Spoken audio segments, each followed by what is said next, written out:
Para jemaah sekalian dan segenap mustami'at muhibbin muhibban al-kiram dimanapun berada, yang semuanya semoga selalu ada dalam lindungan Allah, selalu ada dalam jaminan Allah. Alhamdulillah, di pagi hari ini kita dikasih hidayah oleh Allah dan taufiknya untuk menjalankan perintahnya dan perintah Rasulnya, Nabi kita semua, Kanjeng Nabi Muhammad SAW, terkhusus dalam perkara mencari ilmu, hadir di majelis ilmu, hadir di majelis zikir bersama kepada Allah Jalla Jalaluhu wahdah, istighfar bersama, memohon ampunan kepada Allah, berdoa bersama,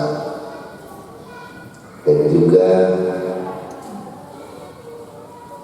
silaturahmi di antara kita dan mengukuhkan ukhuwah persaudaraan dengan penuh cinta dan kasih sayang di antara kita, dan juga berziarah kepada hamba-hamba Allah yang beriman, hamba-hamba Allah yang muslim, terkhusus kepada hamba-hamba Allah yang saleh, terkhusus kepada hamba-hamba Allah yang alim, yaitu para ulama,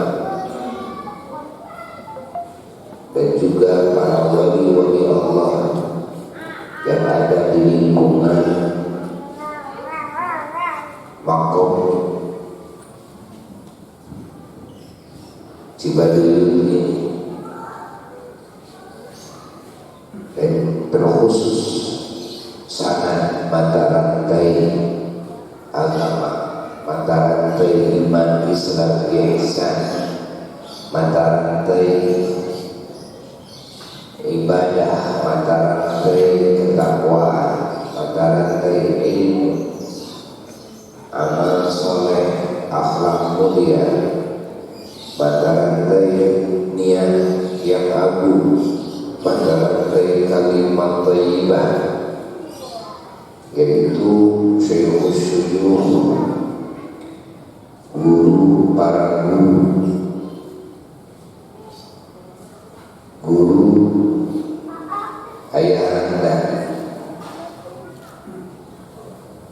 Kiai Haji Ahmad Toha radhiyallahu ta'ala,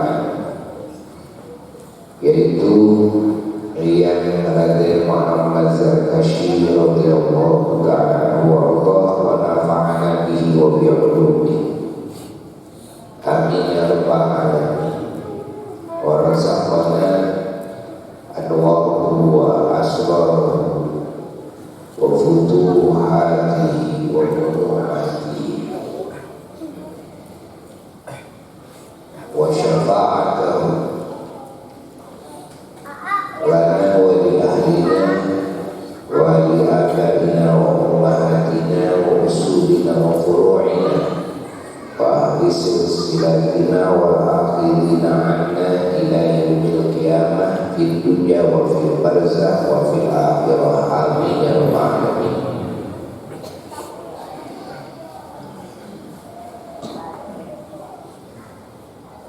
Ini diantara yang kita niatkan, termasuk kalau keluar rumah itu juga harus berniat mencari rezeki yang halal.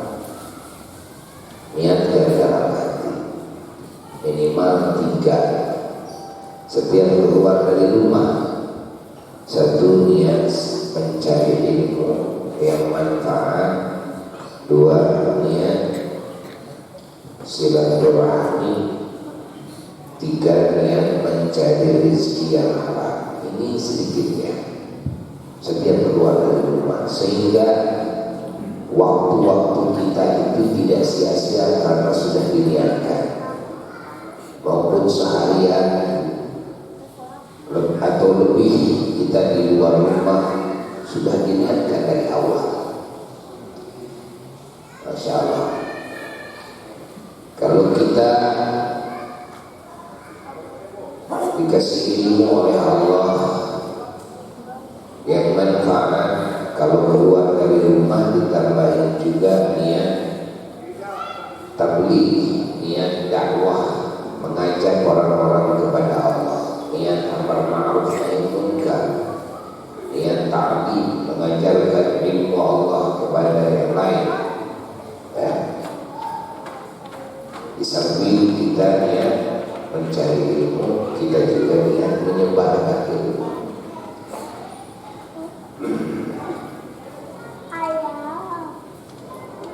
Tapi walaupun kita sudah mendapatkan anugerah ilmu dari Allah, jangan lupa niat istifadah, niat ta'allum, niat mengambil faidah, niat mencari ilmu, karena ilmu itu luas. Jangan merasa kita sudah cukup dengan pengetahuan yang ada di dada kita, walaupun kita sudah pesantren puluhan tahun, sudah menghafal Quran dan Sunnah dan fan-fan keilmuan yang 12 sedikitnya. Tapi di balik itu semua masih banyak ilmu yang tiada tepi. Ingat bahwa di atas yang berilmu ada yang lebih berilmu. Mungkin sama kalimatnya, ayatnya, tapi wawasan ilmunya yang tidak sama. Sehingga wawasan kita yang sudah ada dalam hati kita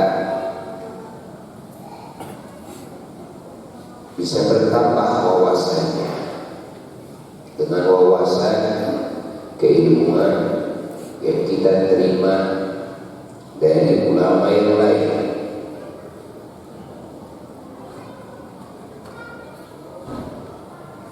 Wawasan Qur'aniyah dan wawasan hadisiyah adalah lautan yang tanpa tepi.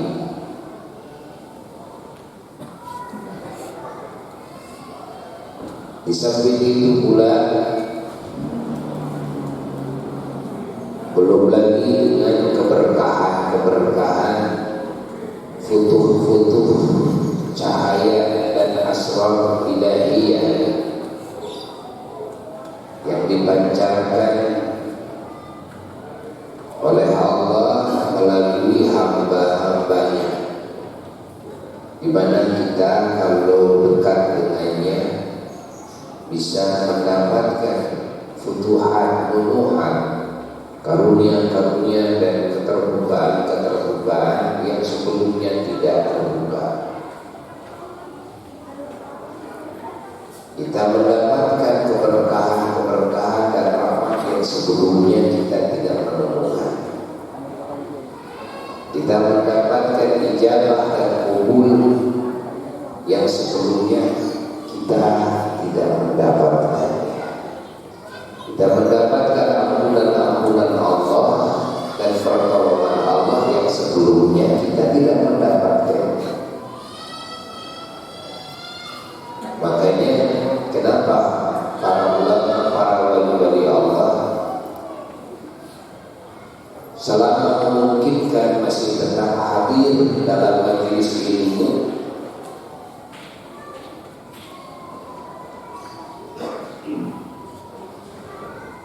walaupun yang mengajarkannya, yang menyampaikan ilmu tersebut di bawah derajatnya.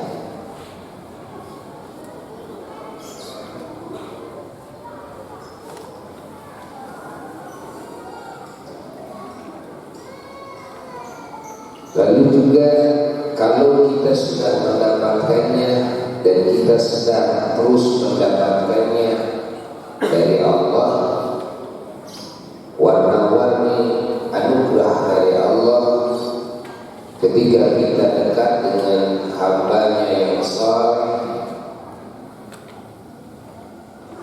kita bisa mendapatkan tambahan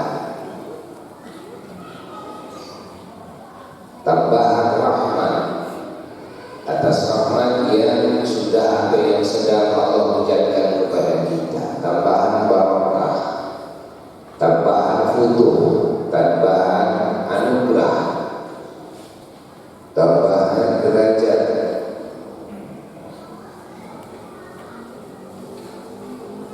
Maka orang-orang yang mengerti dalam hal ini tidak pernah merasa kenyang,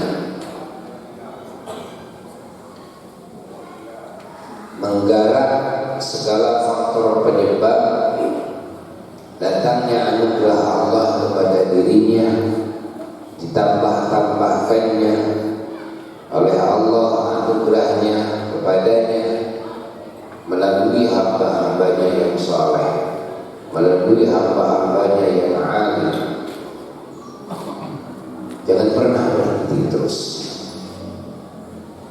Dan ketahuilah bahwasanya hadir dalam majelis ilmu, majelis zikir,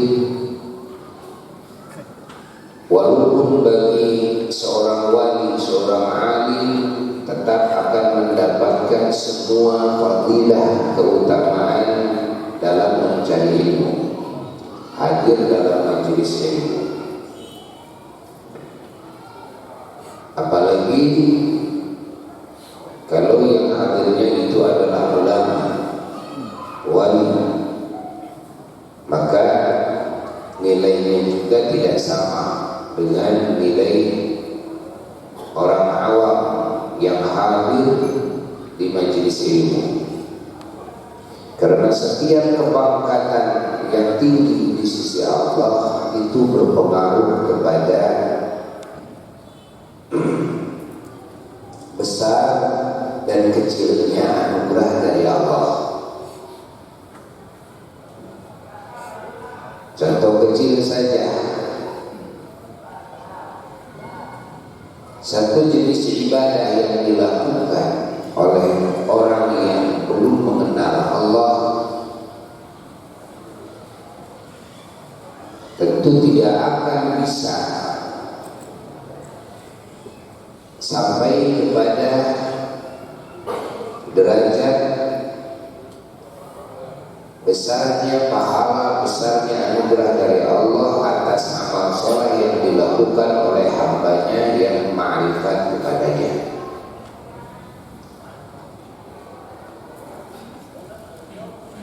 Doa yang dipanjatkan oleh orang yang hatinya masih jauh dari Allah, walaupun jutaan kali, tidak akan bisa menyamai dengan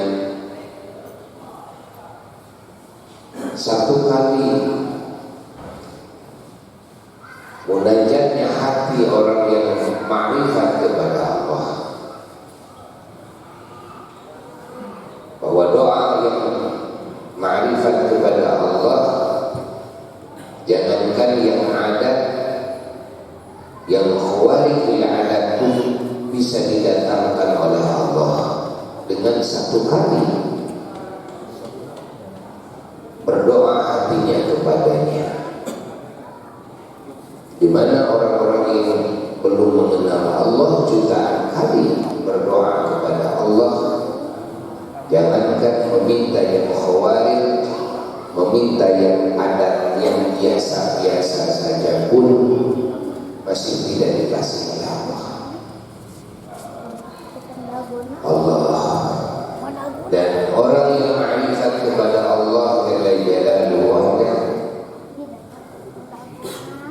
kita tidak mengetahuinya siapa di antara kita yang ma'rifat kepada Allah. Namun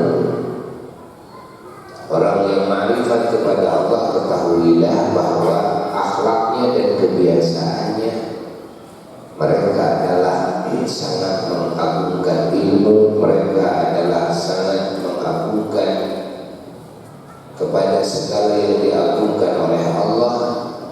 Mereka selalu hadir dalam majelis ilmu, majelis zikir yang diagungkan oleh Allah. Itulah kebiasaan mereka. Maka kita harus berusaha hadir di tempat yang di sana dimungkinkan besar hadirnya orang-orang besar, yaitu majelis-majelis seperti ini. Ya, beda dengan orang-orang kotor. Orang-orang kotor itu senang hadirnya nongkrong di warung, senang hadirnya nongkrong di tempat-tempat ngobrol yang tidak manfaat, di tempat-tempat hiburan yang melupakan hati kepada Allah. Orang-orang kotor, orang-orang hina itu senangnya begitu.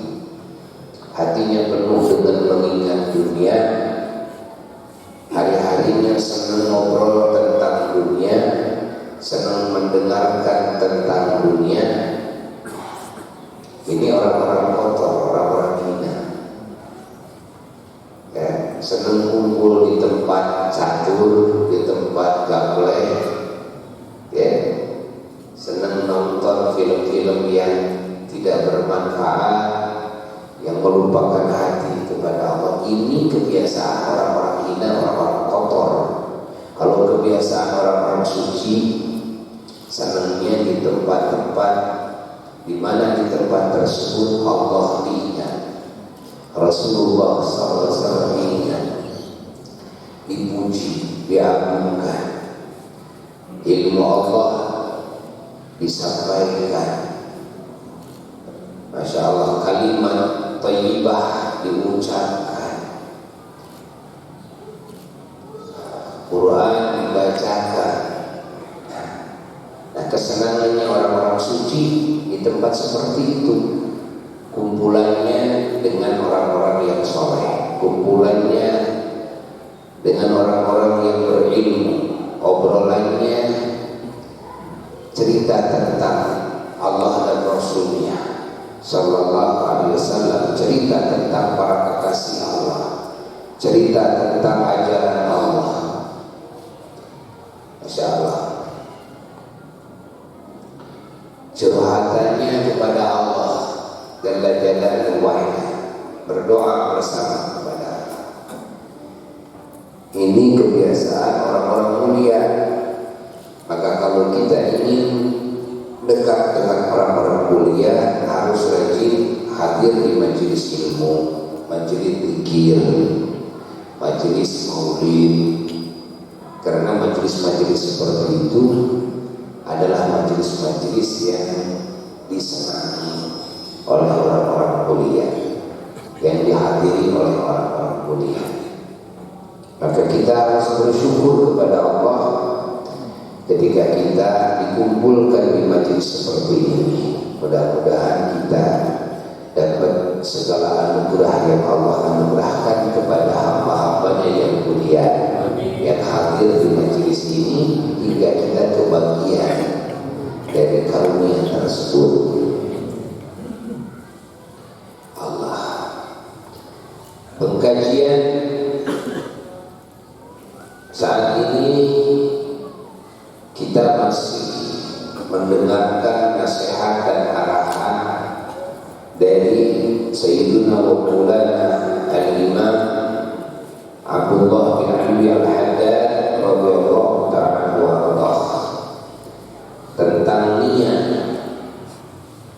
bahwa kita semuanya harus selalu memasang niat-niat yang mulia karena Allah dalam hati, ya, membenahi niat, islahun niat wa ikhlasun niat, mengikhlaskan niat kita hanya karena Allah, dan meluruskan, membenahi niat kita. Jangan sampai ada niat-niat yang tidak benar, jangan sampai ada keinginan-keinginan yang tidak diridhoi oleh Allah.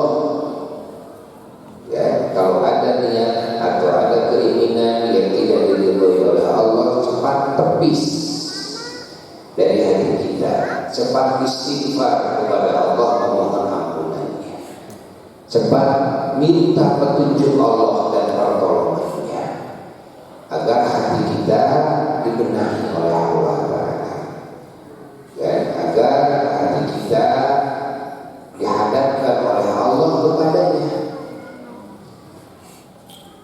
agar kita mampu memasang warna-warni niat-niat yang mulia, ya, karena Allah. Jadi kita ini harus terus mentafakuri, ya, tentang niat, mentafakuri tentang segala hal yang diridhoi oleh Allah, agar kita bisa memasang niat-niat yang agung, yang dikaitkan kepada hal-hal yang diridhoi oleh Allah. Jangan sekali-kali kita menggarap suatu garapan tanpa niat, apalagi yang niatnya bukan karena Allah. Jangan sampai kosong, harus terisi dengan niat. Ya, Masya Allah. Nah, ketika kita bangun tidur juga begitu, mau mengucapkan doa Alhamdulillahilladzi ahyana, niatkan dalam hati. Ya, niatkan dalam hati. Mau melakukan yang diperintahkan oleh Allah. Ya. Setelah itu mau bangkit dari kasur, dari tempat tidur, kemana? Lihat masa lihat dulu, mau kemana? Mau apa? Harus ditafakuri, harus diteliti terus. Mau ke kamar mandi, mau apa? Kamar mandi. Ya. Mau mandi seperti biasa umumnya orang-orang mandi, bukan. Mau melakukan perintah Allah, mau bersuci dari hadas, mau wudu, ya, mau mandi yang disunnahkan, itu, ya, mau qada hajat, ya, mau qada hajat, tapi dikaitkan dengan yang diperintahkan oleh Allah, mau qada hajat agar tetap sehat, ya, seperti yang dikehendaki oleh Allah Jalla Jalaluhu wa Ala. Kesehatan untuk beribadah kepada Allah. Kalau tidak kencing, tidak BAB, jadi penyakit Allah dan itu. Dan dikeluarkan kencing, air kencing, tidak BAB, dan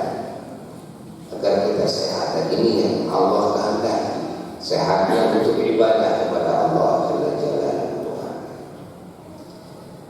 Allah, ketika kita mau pakai baju, ya, jangan langsung pakai baju, ya, teliti hati, ya, niatkan dulu, niat menuntut aurat, laksanakan perintah Allah dalam menuntut aurat, mengikuti sunnahnya Rasulullah SAW. Dan sudah itu mau memasukkan tangan, jangan karena kebiasaan, walaupun memasukkan tangan kanan dulu sesuai dengan ajaran, tapi belum tentu yang tauhidnya sesuai dengan sunnah Nabi. Hati kita berniat menjalankan sunnah Nabi, belum tentu itu, belum tentu. Ini sudah kebiasaan. Tanyakan dulu, adakah niat melakukan perintah Allah, sunnah Nabi? Ketika memasukkan tangan ke pakaian kita, ya, kanan dulu, atau memang itu sudah kebiasaan. Banyak orang yang kebiasaannya baik tapi belum, tidak ada niat melakukan perintah Allah, padahal kebiasaannya sudah baik. Pakai sendal kanan dulu, pakai kaos kaki kanan dulu, kan kebiasaannya sudah baik, tapi nggak ada niat di dalam hati melakukan perintah Allah dalam memakai kaos kaki tersebut, dalam memakai sendal sepatu tersebut. Tidak akan dapat pahala, tidak akan dapat pahala, walaupun dohirnya adalah kebaikan. Begitu pula ketika mau mencopot sendal, harus kaki kiri dulu, mencopot pakaian, mencopot kaos kaki, mencopot sepatu, kaki kiri dulu. Banyak yang kebiasaannya sudah seperti itu, tapi tidak dapat pahala karena tidak ada niat menjalankan perintah Allah. Mau memasukkan kaki ke sendal, niat menjalankan perintah Allah, dan mau mengeluarkan kaki kiri dari sendal kita, niat menjalankan perintah Allah. Sunnah Rasulullah selalu hadir hati. Jadi selalu ingat Allah, selalu ingat Rasulullah Sallallahu Alaihi Wasallam. Dan ini susah, ini susah. Ingat bahwasanya semua ibadah tidak jadi ibadah tanpa niat ikhlas karena Allah. Dan ketahui pula segala amalan yang ada tidak bisa menjadi ibadah kecuali dengan niat ikhlas karena Allah. Ibadah juga tidak bisa jadi ibadah, apalagi yang ada seperti makan dan tidaknya, tidur dan bangunnya, ngomong dan diamnya, segalanya Allah.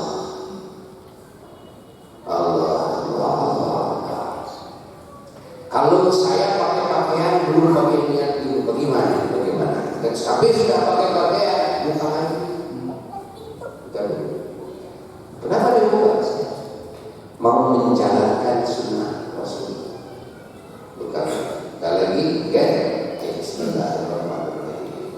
Niatkan dalam hati melaksanakan perintah Allah dan Rasulullah SAW.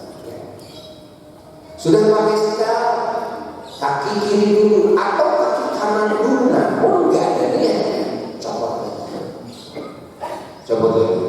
Ayo Bismillahirrahmanirrahim. Dalam hati niat menjalankan perintah Allah dan Rasulullah SAW. Pasal gitu kan? Masa ciri hese, ciri susah gitu. Ini mah jangankan kelas orang yang awam, kelas kiai juga tetap sulit dalam prakteknya. Banyak lupa terus, dan akhirnya belum terus hari-harinya nilai-nilai ibadahnya kurang. Yang disebut ibadahnya ya sholat, wudu. Karena apa? Karena sudah dibiasakan nawaitul wudu'a, kebiasaan, ya kan? Benar nggak? Tapi nawaitu pakai sendal ada nggak? Nah ini karena nggak dibiasakan gitu ya. Ya, biasa yang memakai sendal dengan kaki kanan dulu karena Allah Taala, kan gitu kan? Ya. Tapi kalau musolli fardu itu maka ada. Jadi nanti nilai ibadahnya hanya sedikit, masya saja. Mana ibadah dari makan, mana ibadah dari tidur, mana ibadah dari ngobrol, mana ibadah ketika bisnis, mana ibadah dari pakai sendal, mengeluarkan kaki dari sendal, masuk ke rumah, keluar rumah, masuk ke rumah, gitu kan? Melangkahkan kaki keluar dari rumah, kaki kiri dulu, gitu kan? Pas keluar pintu itu kaki kiri dulu, gitu kan? Ada nggak niatnya karena Allah? Periksa oleh kita agar segala gerak kita melakukan apapun dan meninggalkan apapun semua menjadi nilai ibadah. Maka wasiatnya Al-Imam Abdullah bin Abdul Haddad radhiyallahu ta'ala wa 'alaika ya akhi bi islahin niyyah wa ikhlasiha wa tafaqqudiha wa tafakkuri fiha qabla dukhul fil amal. Allah, wahai saudaraku, kamu harus benar-benar menjalankan ini nih, berpegang teguh kepada ini. Apa? Ikhlas Islam ini meluruskan niat, ya, karena Allah, dan mengikhlaskan niat karena Allah, ya, dan mengoreksi niat tersebut, dikoreksi ini, ya, mentafakuri tentang niat ini sebelum, ya, melakukan apapun, ya, sebelum melakukan apapun harus seperti itu. Masya Allah.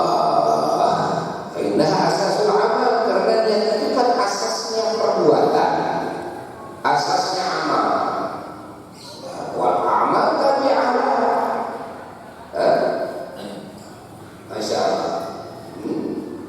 Husnan wa quwwah, dan semua amal itu, ya, semuanya bermakmum kepada niat, mengikuti niat,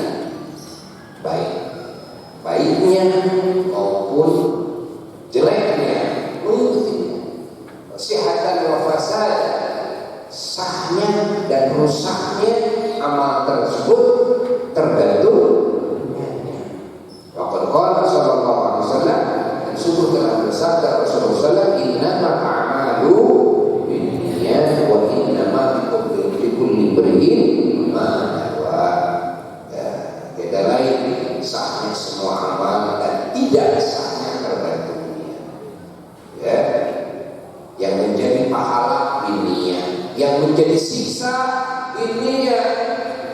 Karena keburukan tanpa niat tidak jadi keburukan secara hakiki.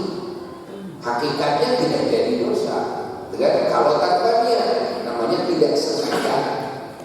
Ya, tidak sengaja. Masya Allah. Dan bagi setiap manusia, ya, bagi setiap manusia, segala kebaikan dan keburukan yang menyanyikan Allah. Fa'alaika alla taqula qawlan wa la ta'mala 'amalan wa la ta'zima 'ala amrin illa wa takun niyyatun bidzalika ataqarruba ila Allah. Jangan sampai kamu mengucapkan satu kalimat, satu patah kata pun, dan jangan sampai kamu beramal dengan satu amal pun, ya, dan jangan sampai kamu bermaksud kepada satu perkara pun, terkecuali, ya, niatmu sudah hadir dalam hatimu, ya, niat taqarrub, niat mendekatkan diri kepada Allah dengan jalan wahda. Paham kita? Ya, niat mencari ganjaran, ya, atas amal yang